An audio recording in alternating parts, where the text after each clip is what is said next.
Hello, everyone. Nice to see you all. Hi, Anne and Shane. Now, guys, you are still muted, so just unmute yourself and then I'll be able to hear you. Hi, how are you? There you are. Now, am I on two devices for you guys? Because I've got you in two boxes. Have you got me on? Oh, no, lost them entirely. They'll come back. How are you, Edith? Good? I'm okay. Oh, just okay? Yeah, just okay. I just had a bit of a, I don't know how to talk with my son, so. Oh, I'm sorry. You do get that. Kids are so hard, like all the time. From babies to adults, they're just so challenging. So I feel for you. It is very challenging. Yeah. Overall, they're pretty good. Yeah, good. They're pretty good. So it's got nothing to do with me, what's happening around him. Yeah, and that's hard. Yeah. That's really hard. To be detached with love, which is not always easy. Yeah, that's yeah. Well, that's good. Well, hopefully for the next 45 minutes or so, you can just relax, listen to the lovely Jane, all things exercise, okay? Exactly. Good girl. How are you, Katie? Yeah. I'm good, thank you. That's good. How was your day? Speaking of kids being challenging. Yes, yeah, definitely very busy at the minute. They're all ready for the holidays. Yes, we sure all are. My goodness, Yes. we're all just limping to the end now. Definitely. Oh, that's better, Anne and Shane. So now there's just one of you now. So that's good. But you are still muted. So you can, there you are. We're back. You're back. Excellent. Yeah. Oh, excellent, guys.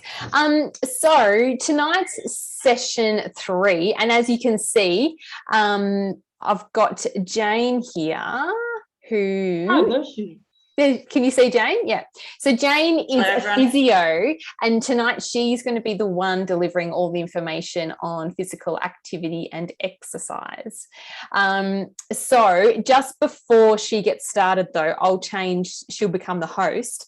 But we are attempting to record tonight's session, just to let you guys know. But of course, it's a private and confidential recording, so it's only offered to the people who are in this group anyway, for those who can't attend.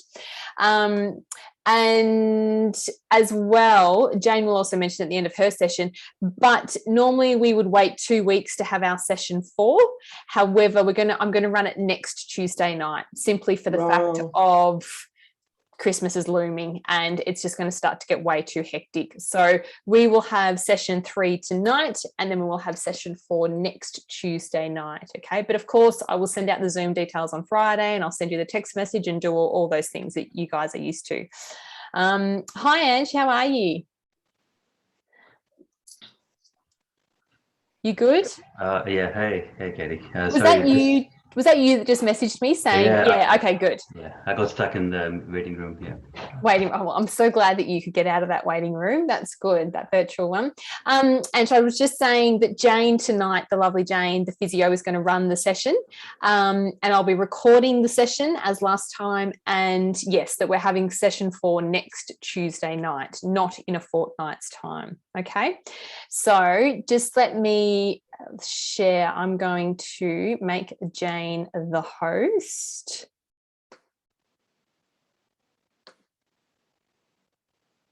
Okay. Is that sorted, Jane? Yes, good job. Good. Thank you, Katie. Pleasure. Okay, now I'm just going to, if I can, get this audio happening before we get started so that you can all hear the presentation I've got, or the video I've got coming up. So let me just try and get that sorted before we get started. Now, because guys, I have double booked myself tonight, so I've got to go off to do another presentation. So I'm going to turn off my screen. So you'll just see a black screen here for me, but yeah, just so it can continue recording for you guys, it'll look as though I'm here. So don't try to talk to me because I'm not here. Okay, I'm not being rude. I'm not ignoring you guys. I promise. I'm just not here, but sort of am here. Okay, I'll be quiet now. Thanks, Jane. Okay, that's all right. Right, now I should be able to share sound. Okay, let's get started. If it wants to, here we go. Okay, so as Katie said, my name is Jane and I'm a physiotherapist, have been for 11 years. So tonight we're going to talk about exercise and how you can look at incorporating exercise into your day-to-day life and your day-to-day routines and make it more of a habit rather than something that you've really got to think about incorporating it and making it less of a chore. So as we go along tonight, hopefully you grab a few little bits of information that are useful to you and you can apply to your day-to-day life. I'm more than happy for you to jump in with any questions you've got along the way, but I'll also give you another opportunity at the end to ask any questions that you may have. I will be referencing your life workbook with giving you some page numbers that you can refer back to after tonight's session. So if you've got that handy, you can sort of follow along as well. But if you don't, that's fine. Just grab a pen and jot down the page numbers and then you can refer back to it at a later date. So with tonight's session, we're going to be covering exercise and looking at how it can reduce your risk factors of developing diabetes, stroke and heart disease, and also looking at how it could help you with some weight loss as well. So looking here at the overview, we're going to be talking about the benefits of physical activity. We're going to look at being active, even if you're only just starting out. So don't feel like if you're not used to doing any exercise that it's too late to start. It's never too late. We're also going to look at trying to reduce the amount of time you're sitting. So there's a lot of evidence that's been done around looking at a sedentary lifestyle or how much we sit in our day-to-day life. And we go over that in a bit more in-depth look and have a look at the percentage of time on average people sit, which is a bit daunting to look at. So we're going to look at ways of reducing the amount we sit. We're going to have a look at the barriers to physical activity. So this is often something that people think, well, I can't do it because of such and such, but we're going to workshop around how you can overcome those barriers and make it easier to get physical activities into your day-to-day life. And we're going to look at ideas for setting physical activity goals. So this is really important if you want to make exercise a habit and something that you do on a regular basis. You need to set goals and have something to work towards to then make it a bit easier to get around to doing it. I'm just going to read out a few statistics before we get started. So we know that 80% of type 2 diabetes is preventable through lifestyle change. We know that children with at least one inactive parent are 68% more likely to be inactive. And we know that 76% of Australian adults don't do enough strength training. So going through tonight's presentation, we will go through cardiovascular exercise, so you're walking, but we're also going to touch on strength training as well, because I think that's something that people tend to forget about or not realise the importance of it as well. So these goals you would already be aware of. They've been covered in Katie's previous session. So we're just going to touch on them briefly again and just reiterate them. So the healthy eating goals are looking at decreasing the amount of fat that you're eating, decreasing the amount of saturated or trans fats that you're eating, and increasing the amount of fiber that you eat, and also decreasing the amount of sodium or sugar that you're that you're consuming. And the physical activity goal, which is what we're going to be talking about predominantly tonight, is looking at increasing the amount of physical activity you're doing. So you've probably heard this statistic before, but we want to aim for at least 30 minutes of moderate physical activity, such as walking per day. So the key point in that sentence there is the moderate part of it. That's looking at the intensity of our exercise. And we'll go through that in more depth in a few slides' time, but that's a really key thing to take out of tonight's presentation. And also another goal that you're working towards is decreasing your weight. So trying to get your total body weight down by at least 5% over the 6 months to the final session.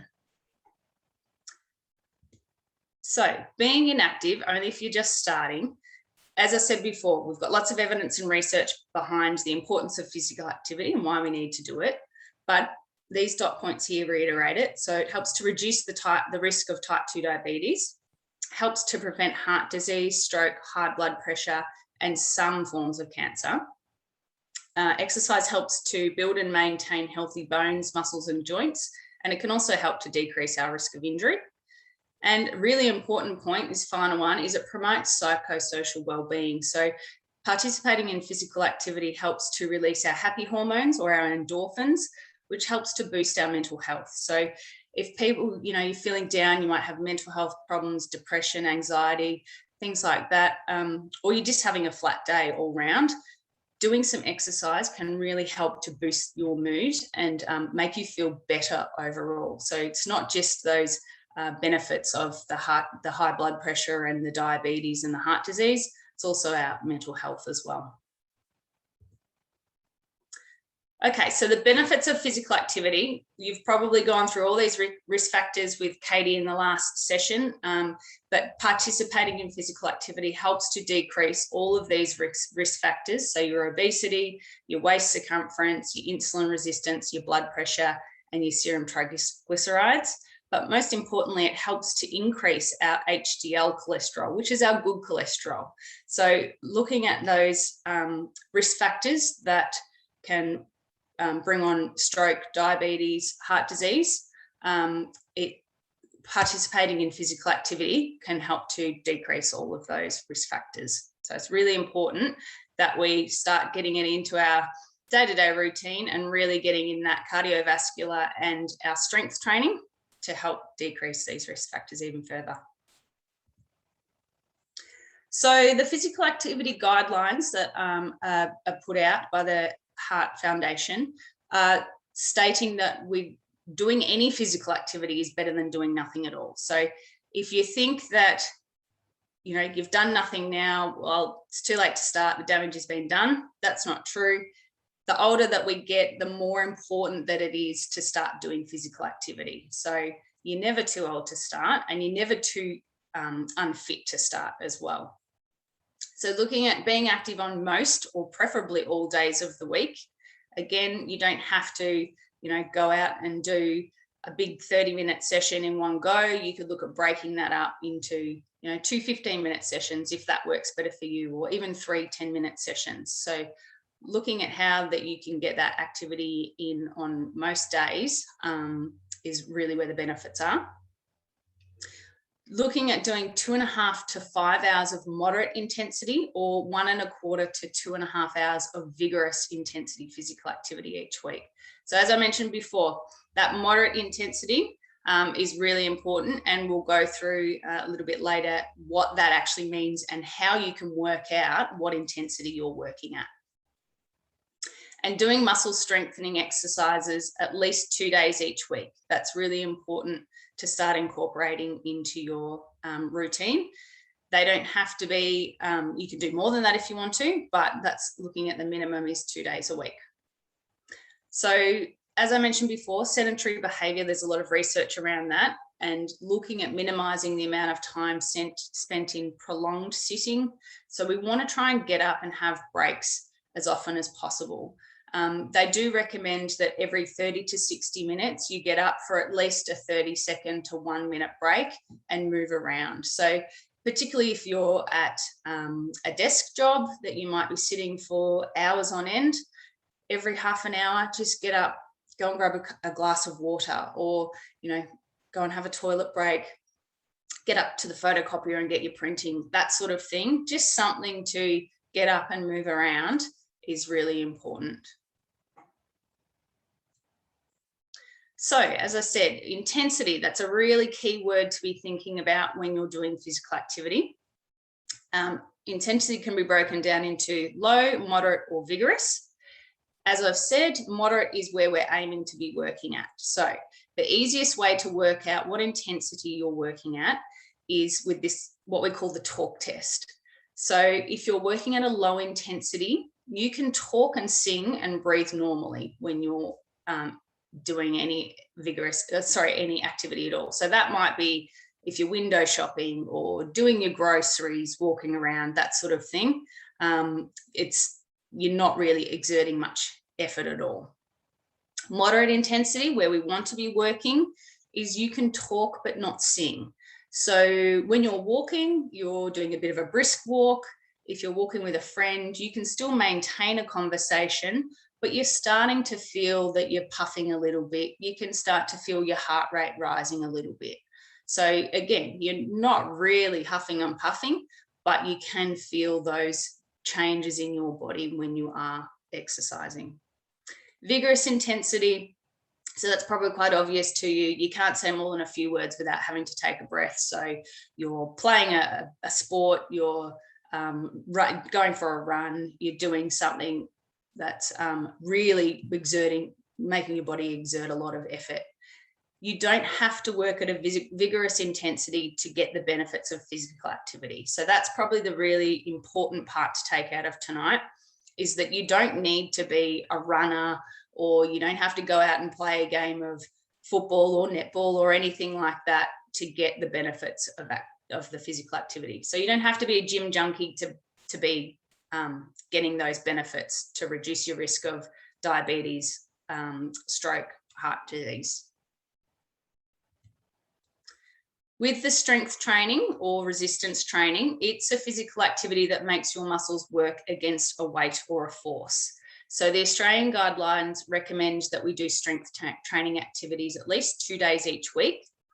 With strength training, we like you to have at least one rest day in between. So try not to do, go and do your resistance training back-to-back days, because what happens when you're doing a bit of resistance training is you do what we call micro damage to your muscles, and you need to have a rest day in between for your muscles to repair themselves and heal and prevent yourself from doing any injuries.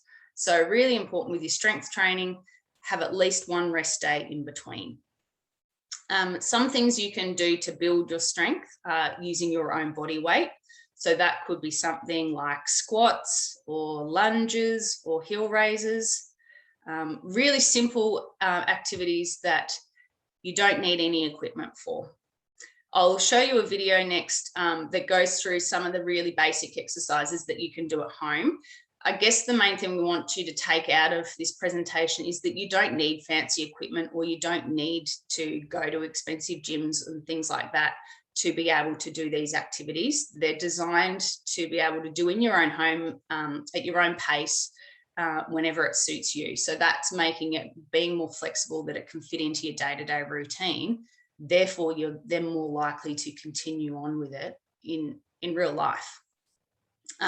Resistance bands, you may or may not have seen, but basically they're a bit of stretchy elastic that helps to provide the resistance. The video I show you has the lady using these for her exercises, but you don't have to have them. You could use things you've got around the house instead. So you could use like cans of food as weights, or if you've got dumbbells, you can use dumbbells. Just having a look around the house and thinking, all right, what have I got that weighs, maybe a kilo, something like that to start off with, and using that to do your resistance exercises. The last one, which is weight machines. Some people have a bit of a home gym set up at home. That's fantastic. You can use those machines. If you don't, you can go to the gym to access those. But like I've said, really, it's not imperative that you have access to these machines to get the benefits of the strength training.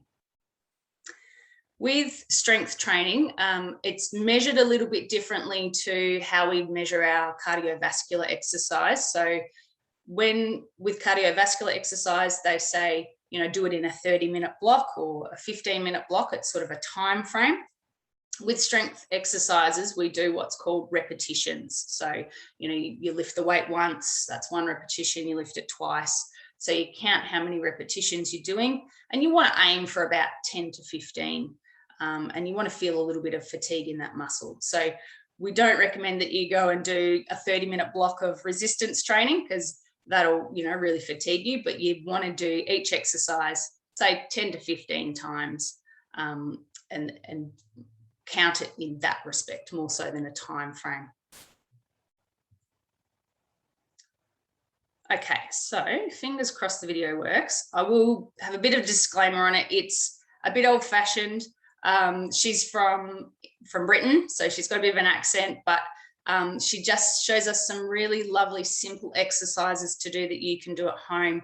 As I said, she uses the resistance band, but you can do all these exact same exercises without a resistance band. So with nothing at all, you'll still get some benefits from it as well. So it goes for about 2 or 3 minutes, and it's just really nice, simple video to show how easy the exercises can be that are still going to be a benefit for you. Just yell out if you can't hear the audio, but I'm hoping it should be okay.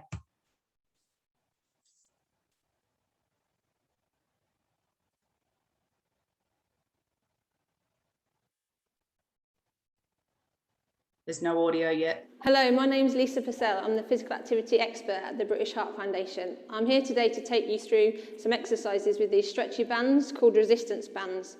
They're relatively easy to get hold of, they're cheap and they're convenient. You can take them anywhere, you can put them in your bag, take it to work, take it away with you and do it in your hotel room, and they're great for different levels of abilities. You can do things standing up and also sitting down. It's recommended that we do strength type activities at least twice a week, and resistance bands are great for strengthening your muscles. They help with your balance and coordination, can help prevent osteoporosis and improve your quality of life. There are different types of resistance bands. This is the simplest one. You can also get resistance bands with handles. These are great for beginners. Things to remember with these types of resistance bands is to get a firm grip on the end of the band. This exercise is called the lateral raise. It works your shoulder muscles. To start with, place the resistance band under your feet shoulder width apart, knees slightly bent, tummy tucked in, shoulders rolled back. Have your palms facing in towards your hips, and then slowly raise your hands up to shoulder height, keeping your elbows soft and not locked out, and then slowly lower back down towards your hips. This exercise is called the squat, which is really good for our upper leg muscles and also our bottom muscles. Slowly lower down towards the floor, sticking your bottom out and back, and then come back up to standing, making sure you don't lock your knees out. And then repeat the exercise, lowering down to the floor and back up again.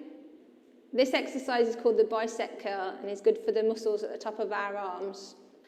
Slowly raise your palms and twist your arms towards your shoulders, and slowly lower again so that your palms are facing your hips. Breathe out on the effort and in. This exercise is called the tricep press and is great for the muscles at the back of your arms. People like to get rid of those bingo wings, and this is great for that. Start with your arm straight above your head, pointing to the ceiling. You can place your other hand on your elbow to add a little bit of stability. The main point here is to try and keep your elbow as close to your head as possible. And then bend your arm at your elbow to 90 degrees, and then straighten your arm back up to the top. This exercise is called the leg press and is great for the muscles at the top of your legs called your quadriceps. Start by straightening your leg out in front of you and looping the resistance band around the middle of your foot. Soften your knee and then slowly bend your leg up towards your chest and then straighten it out back to the starting position. This exercise is called the calf press and works the muscles on the back of your lower leg. Start by extending your leg out straight in front of you. Remember to keep your knee slightly bent. Begin the exercise by pointing your toe towards the floor and returning it back up towards the ceiling. Remember to keep your knee slightly bent, point your toe towards the floor, and then back up to the ceiling. This exercise is called the chest press and is great for the muscles at the front on your chest. Start with the band behind your back, your elbows bent and level with your body. Remember to keep your back nice and straight and slowly push forwards with your hands so they're in front of your body, and then take it back. Okay, so hopefully you got a bit of an idea then about how simple a strength exercise can be. And as I said, if you don't have a resistance band at home, just find a dumbbell or a can of food and you can do those exact same exercises at home. If you are interested in purchasing some resistance band, you can find them quite cheaply at Kmart, Rebel Sport, places like that have them. Okay, so here's the little diagram that I was alluding to before about sitting and how much sitting people often do. So too much sitting has been linked with problems such as obesity, diabetes, heart disease and stroke. And this information has been taken from the Heart Foundation of Australia. And most adults sit for about 9 hours a day, which is quite a lot. And if you're in a desk job, you could be sitting for up to 15 hours a day. You'll see the stat there that says if you sit for 11 hours a day, your risk of early death is 40% higher than someone who sits for less than 8 hours a day. So that's quite confronting, I think, that 40% higher stat.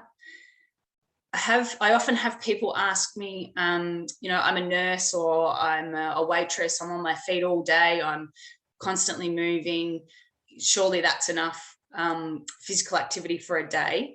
And that's fantastic. It's brilliant that you're up and moving, and you're definitely counteracting the issues that are linked with sitting. But what I get them to then reflect on is, are you working at that moderate intensity, which you need to be working at to get those health benefits? So although you might be on your feet all day in an active job, you're usually not hitting that intensity level that's required. So it can be a bit of a catch-22. You're worn out from being on your feet all day, but you still need to really go and do some form of cardiovascular exercise that's at a bit higher intensity. You'll also hear the stat that people should be aiming for 10,000 steps a day. So that's a figure that's, it's actually been, some new research has just been released from Sydney University to say that optimal steps a day is actually 7,500. So a little bit less than what has previously been quoted. So that's good, I guess, for most people, that it's a bit lower than what we thought. You can easily track that if you've got a Fitbit, Garmin, most smartphones track it anyway. You don't have to track it, but sometimes it gives you a good visual of actually how active you are. But remembering for those 7,500 steps that you're aiming for, what's your intensity level that you're working at? They say that if you're doing less than 5,000 steps a day, that indicates you have a sedentary lifestyle.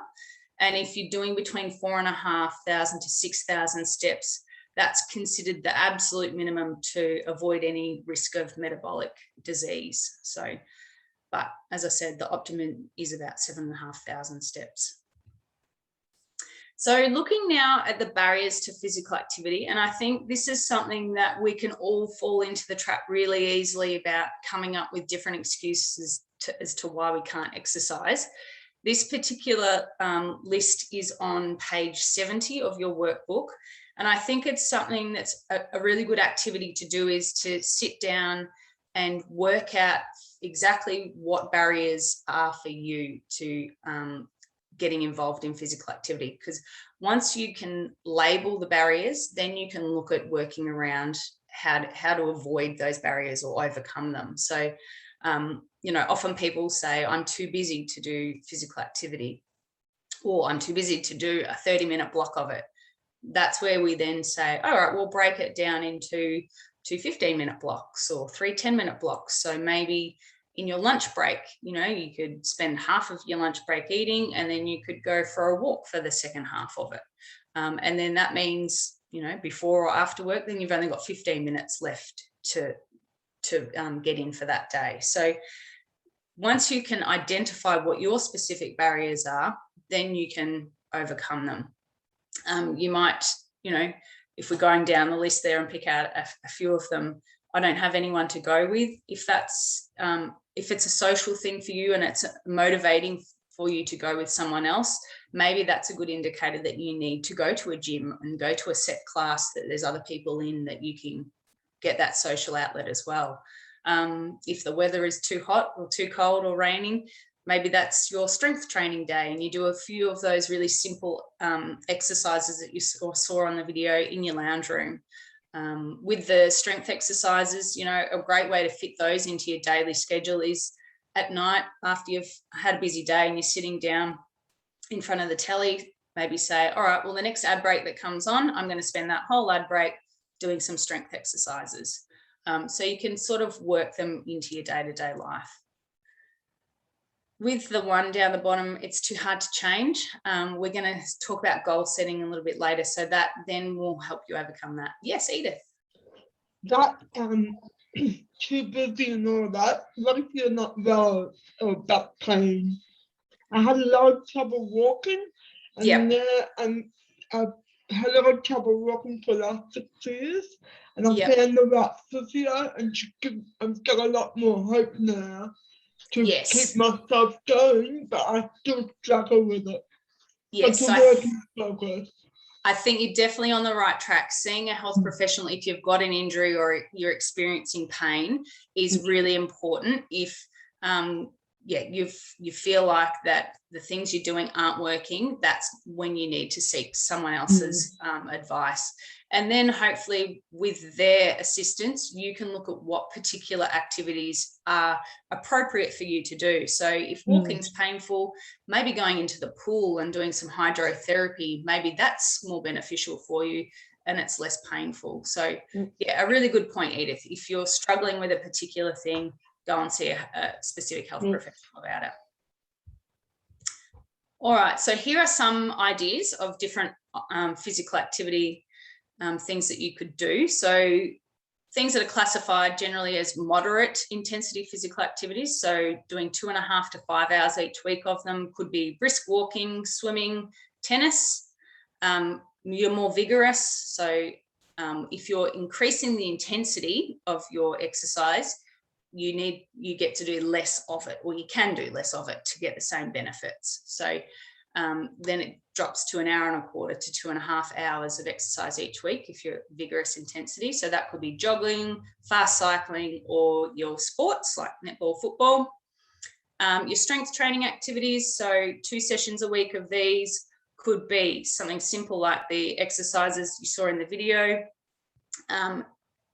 YouTube has millions of different types of exercises on there. So if you're struggling for ideas or you're not sure quite what you like, I would encourage you to get on something like YouTube, just type in strength exercises or resistance exercises, and there will be literally thousands of different ideas for you to choose from. So have a go at a few different ones and work out what works best for you, because there's nothing worse than doing something that you don't enjoy. You're never going to stick with it if you feel like you're forced to do it when you don't want to do it. So doing your resistance bands, or even something simple like carrying your supermarket bags, that does count as resistance training. So, it might be you park a little bit further away from the supermarket, and so you need to carry your shopping bags a little bit further. Or instead of taking all the groceries right to your car in the shopping trolley,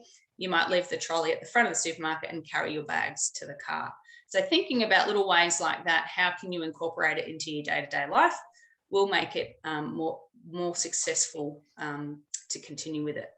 Another area we haven't touched on yet is flexibility and balance. So this is really important to prevent, as we get older, trips, falls, things like that. So these can be done each day because they're really gentle on the body, but it could be things like Tai Chi or yoga, stretching, dancing, things like that. Again, if you're looking for ideas, head on to Google it and you'll find things. Yes, Edith. You can also do chairs. You can use the chair yoga. Yes, exactly. So that's I was right. You about to don't have to try. be standing up to do the exercises. Yeah. Yep, spot on. Okay, so here's our goal setting. This is on page 72 of your workbook, and I would really encourage you to go back, have a look at it, and sit down and think about your goals and what you want to achieve. When we're looking at goal setting, it gives you direction and helps make plans for change. So you're much more likely to commit to the behaviour change once you've set some goals, but it also helps to build your confidence and motivates you to continue as well. So when we're setting goals, we want to make it a SMART goal. So that stands for specific, measurable, achievable, realistic, and there's a time frame on it. So you'll see in the table there, it gives you an example of what is a SMART goal and what isn't a SMART goal. So these are based around weight, but if it's not a SMART goal, it would read, I will lose weight. But then when you convert it into a SMART goal, it's then reads as to, this month, I will make half my plate salad or vegetables at lunch and dinner. So that is then something that you can actually see and you can actually achieve. So if you wanted to make a SMART goal for exercise, for instance, it could be something like, I will walk for 15 minutes each Saturday for the next month. So you're not saying that full 30 minutes in one go. You're starting off small, and then you're gradually going to increase it over time. As you achieve that 15 minutes, then you can say, okay, I can do that. Maybe I'll make it 20 minutes next week. If you think that's too much, make it 17 minutes. It doesn't have to be really big leaps each time, but you just want to make sure that each time you set out to do that exercise, you're going to actually achieve it. Because if you fail, then you're going to get into that negative mindset of, this is too hard, I can't do it, I don't want to try anymore. So really breaking it down and making it something that you can realistically achieve. This is another little activity that I want you to go back in your workbook and have a go at. So this is on page 73. And it's ideas for setting physical activity goals. So if you go through that list and you honestly answer whether you are doing it, you're not doing it, or sometimes you do it, then that'll then give you some things to work on trying to change to improve your physical activity over time. So do you take part in physical activity every day? Yes, no, sometimes.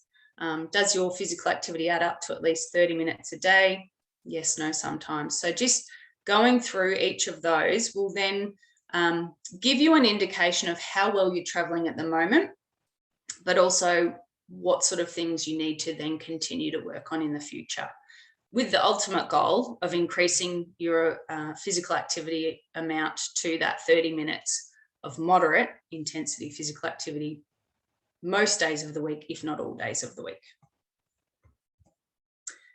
The other activity we've got for you to do is looking at a 3-day food and physical activity diary. So this is on page 74 and 75 of your manuals.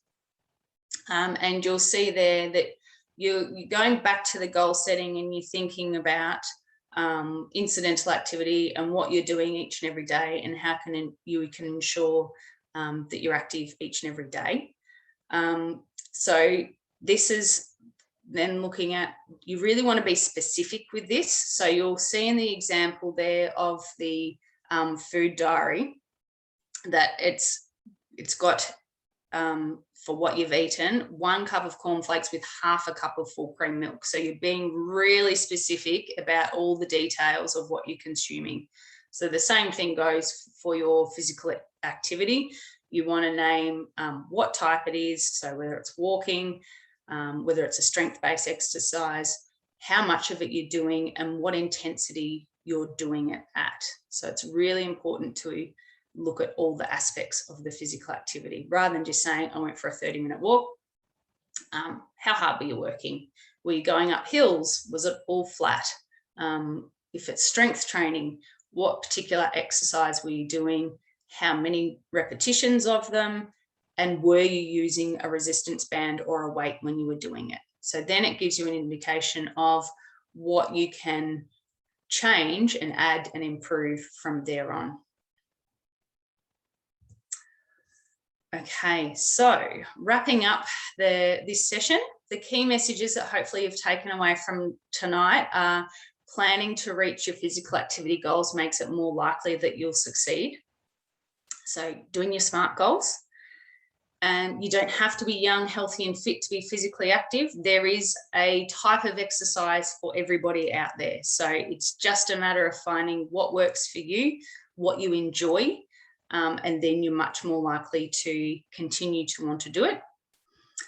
Everyone benefits from doing some physical activity, and incorporating physical activity into your everyday lifestyle can be achieved through small changes. So again, doing those little exercises in your workbook will highlight what your gaps are and what you can then work towards to becoming successful.